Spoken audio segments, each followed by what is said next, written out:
Welcome to the Dear Son Podcast. This is a safe space where men discuss vulnerable stories about the fatherhood journey. Sometimes these topics are a little bit heavy, sometimes they're lighter. It varies by the guest. Three components remain consistent: is that this podcast platform is designed to reveal, heal, and help. So we want to reveal traumas. We want to talk about ways to heal from those traumas. And then we want to help others by sharing the stories about it all. Now, I'm not a therapist.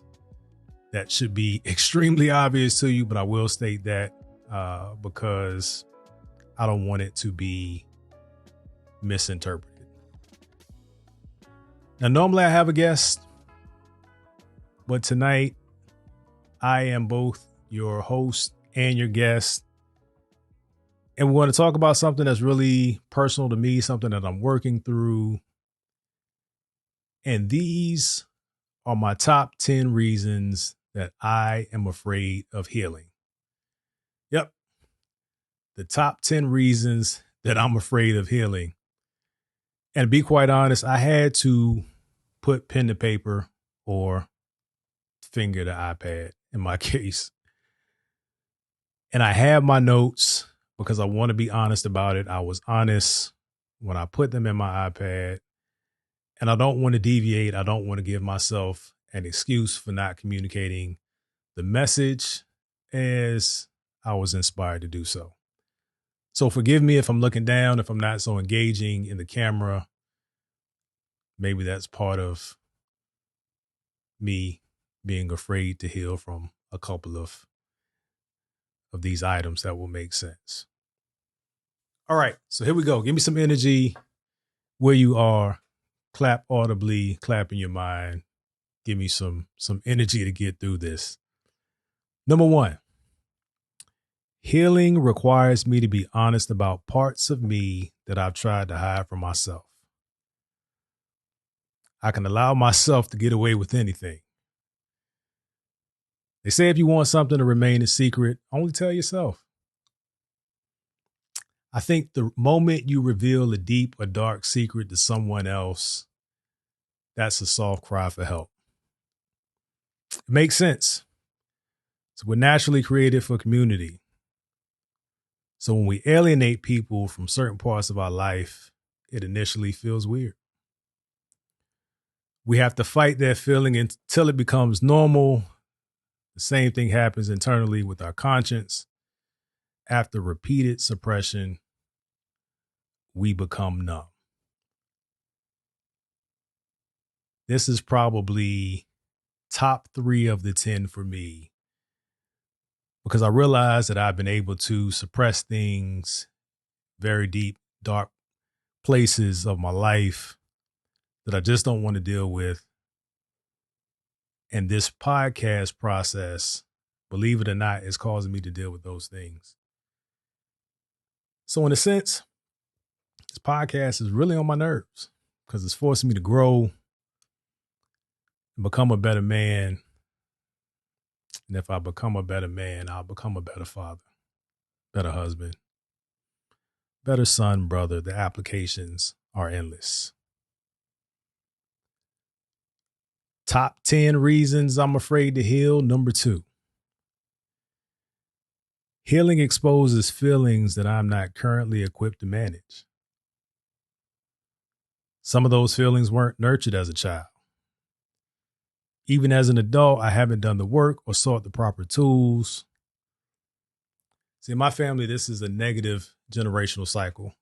If this is your first time coming into contact with this podcast, I had a conversation with my father about our relationship, and I won't rehash it. You can go check it out at your leisure. But we had different opinions of each other, him being the father, me being the child. And one thing that was consistent, even from his father, his relationship with his father, and then him with me, is not being able to deal with feelings or express them. Talked about not seeing my father cry. In another episode, I talked about my son not seeing me cry. And that's just something that we didn't talk about when I was growing up. And I realized that this detachment from those emotions have caused me to be a somewhat guarded person, even in my household where you should be the most free.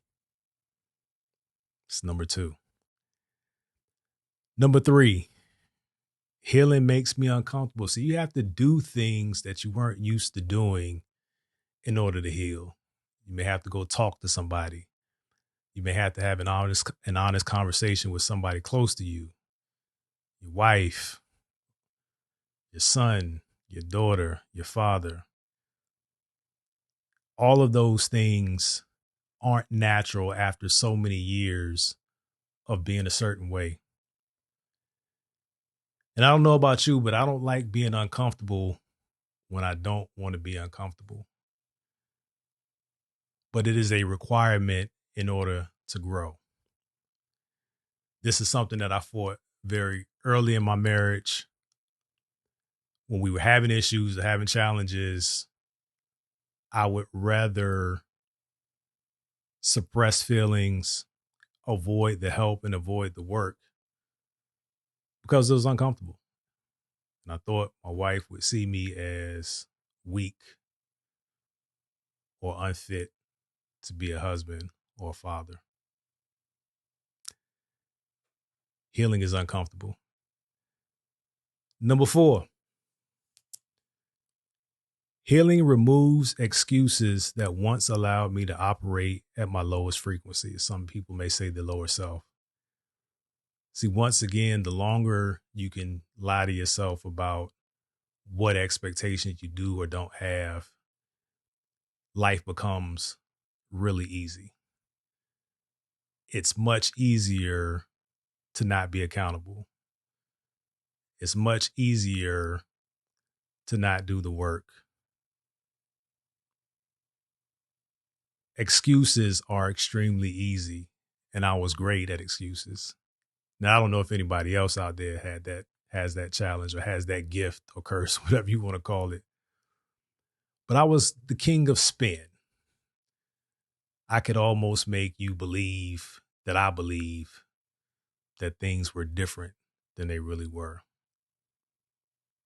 Impacted relationships for sure. And it's part of that growth thing that I just wasn't ready for earlier in my marriage and earlier as a father. So that was number four. Again, healing removes excuses that once allowed me to operate at my lowest frequency. Number five, healing hurts those around me. It literally changes your condition. See, others that once enjoyed who you were in that broken state will start to notice that you're no longer like them. You have less in common. They may actually try to reject you before you can reject them as they see it. That's a very difficult one because when you have to grow out of or away from people, sometimes it hurts.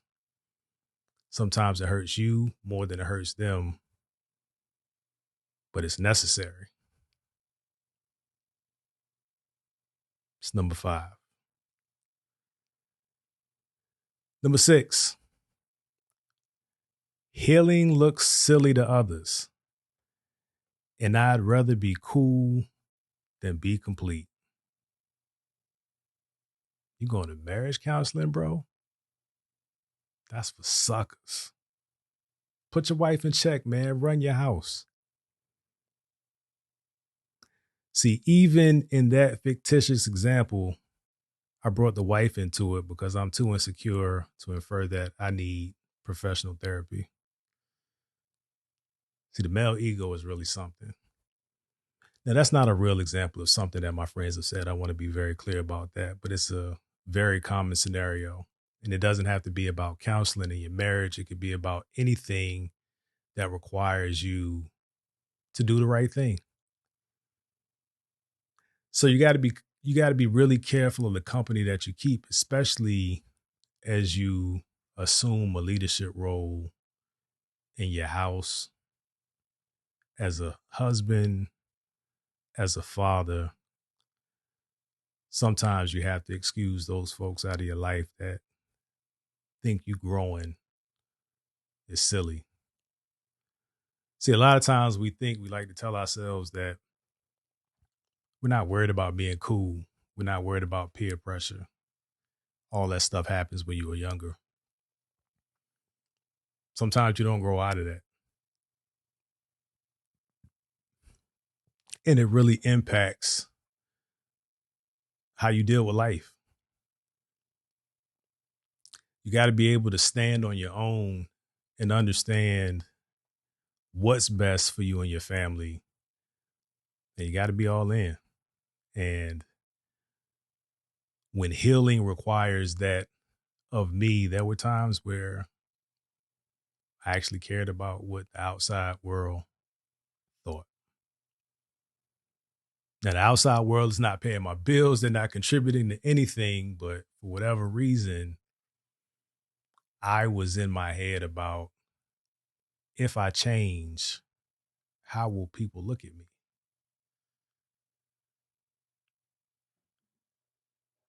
Simultaneously battling that if I don't change, how will my family look at me? So dichotomy of sorts, big word for the episode, dichotomy. Fellas, we can't be worried about those outside influences or those outside perspectives of what we're doing to heal and how we're growing. Just got to do it. Number 7, healing takes a commitment that has no specific duration. You can't plan it out. There's plenty of resources, but there's no blueprint. See, if I can't stick to a 30-day health reset where the benefits are quantifiable,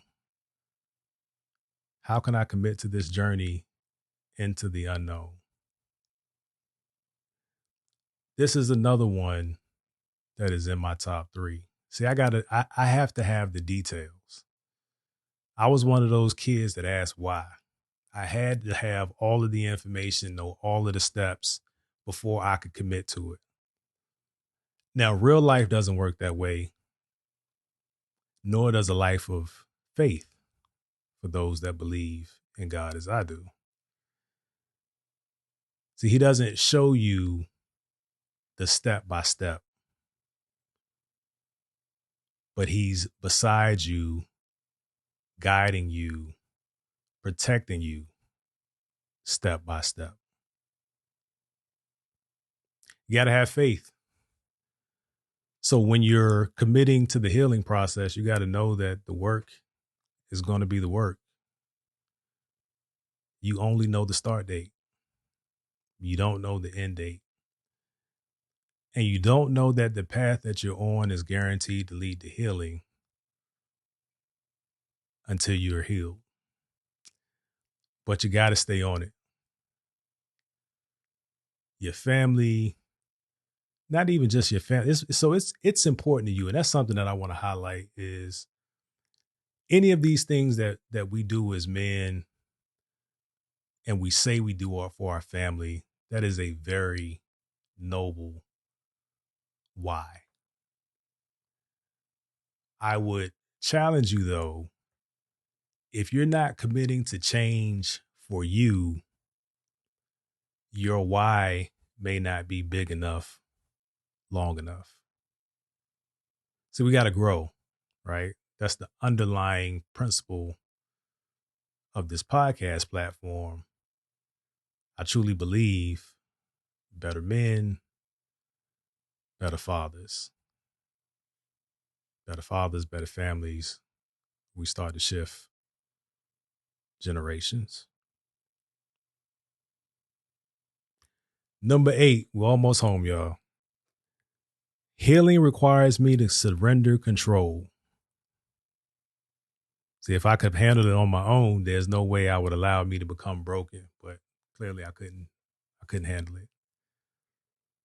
And I like to think that I'm not a control freak, but just assessing myself in the recent weeks might be just a little bit of a control freak. For example, if you ever been riding with someone and you're going to a place that's familiar to both of you, you're not driving, you're riding, right? In your mind, you have directions mapped out about how it should go turn by turn because you're familiar with this place. And when you get to an intersection where you would turn right and the person keeps going straight and you cringe, might be a little bit of a control freak. Say if it's Thanksgiving and my wife and I are cooking in the kitchen and I look at her and she's preparing the greens the way that she knows how to prepare them. And it's not the way that I would do it. And I cringe just a little bit. I realize I got problems. I mean, greens are a staple in the Black community, but you get the point, right? So I had to check myself about even those, what do they call, passive aggressive types of reactions that suggest I need, I must, I have to be in control. Healing has no place for that. You're completely at the mercy of the process. And that is a very, very undesirable place for me to be at any point. I like to have my hands on the wheel at all times. Number 9, and this may seem somewhat strange, but I'm scared of it.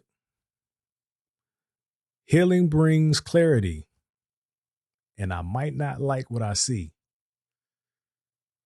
See, if you've been operating with blinders on, you got good enough to move around and through life, you got comfortable with those blinders on, potentially you have no desire to remove those blinders because they're no longer impacting you.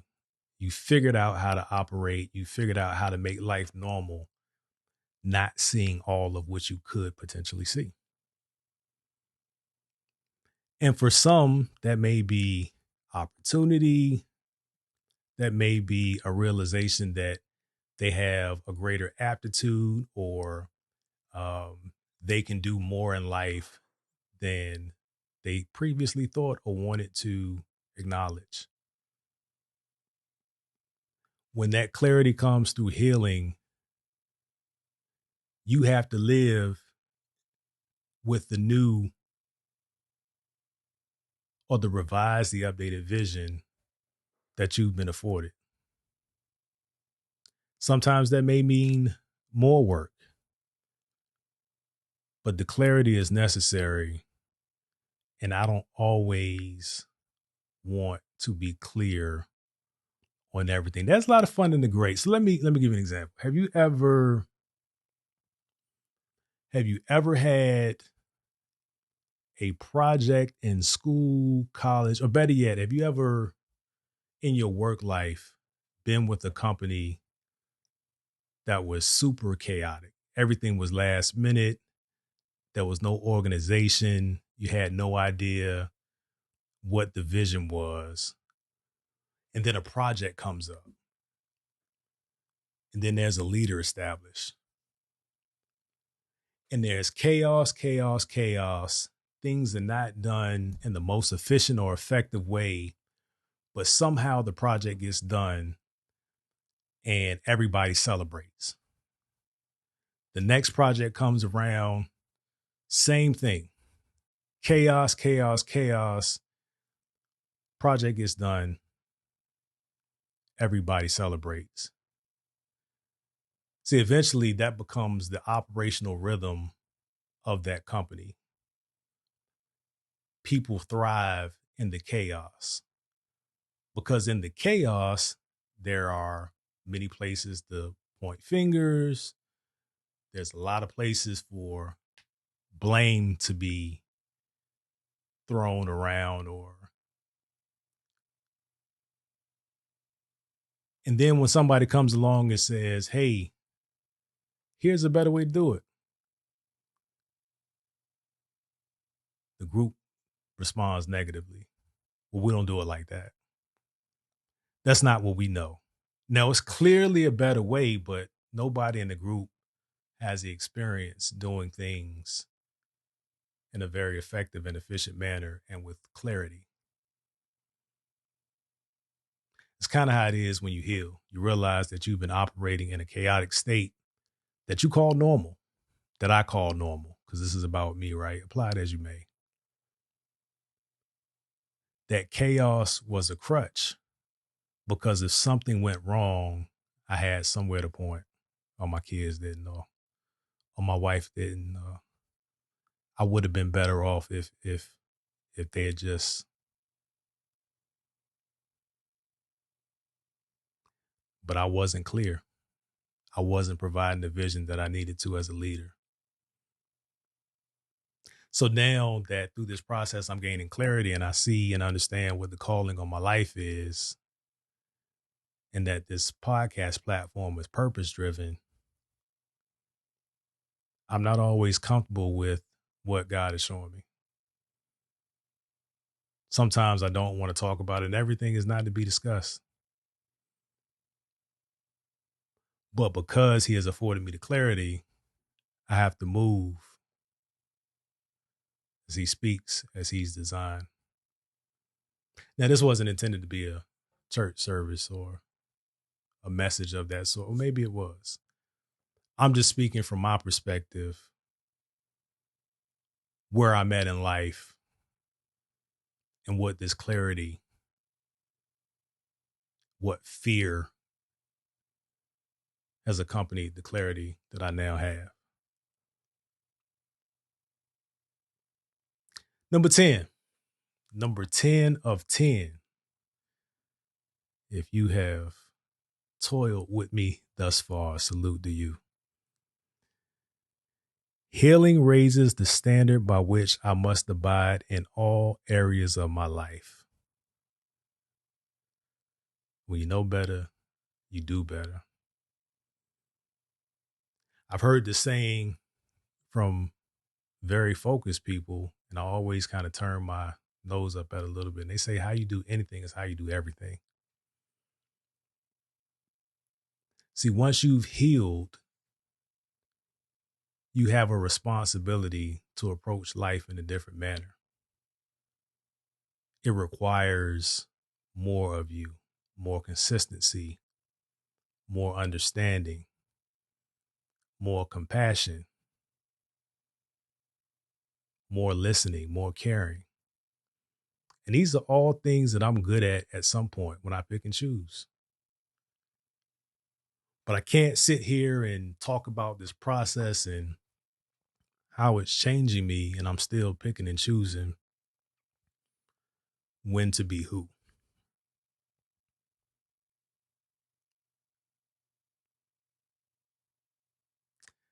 I'm changing, y'all. I see it and I like it. I just wanted to share that with you very quickly because it was on my mind, on my heart. And I hope that something, one of those 10 may have resonated. Or what are your 10? Are you even aware that you're afraid to heal? I know it sounds ridiculous, but change is hard, especially when you know what the expectations are on the other side of it. I just couldn't stay comfortable. So there you go. Top 10 reasons why I'm afraid to heal. I would love to hear from you if any of this resonated. Again, if you have some other reasons or if you think I'm crazy. I don't post for you to agree, as my mentor would say. I post because it's truthful to me, number one, and I want to spawn conversations that may help you grow, learn, and change. Get busy in the comments if you haven't.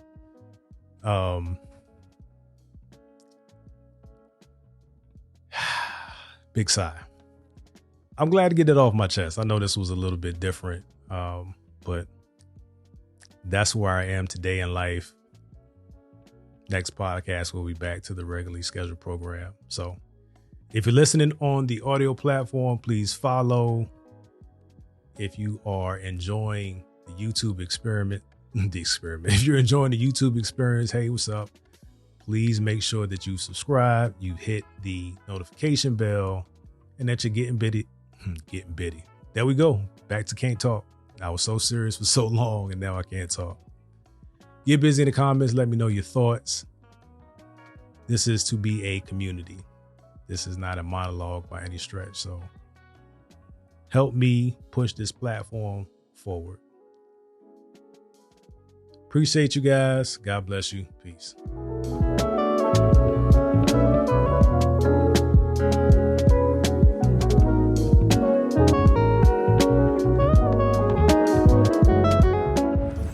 The Dear Son podcast is produced by D. John's Live Studios. All rights reserved. Don't forget to rate and review this podcast on your favorite podcast listening platform. We'll see you here next time.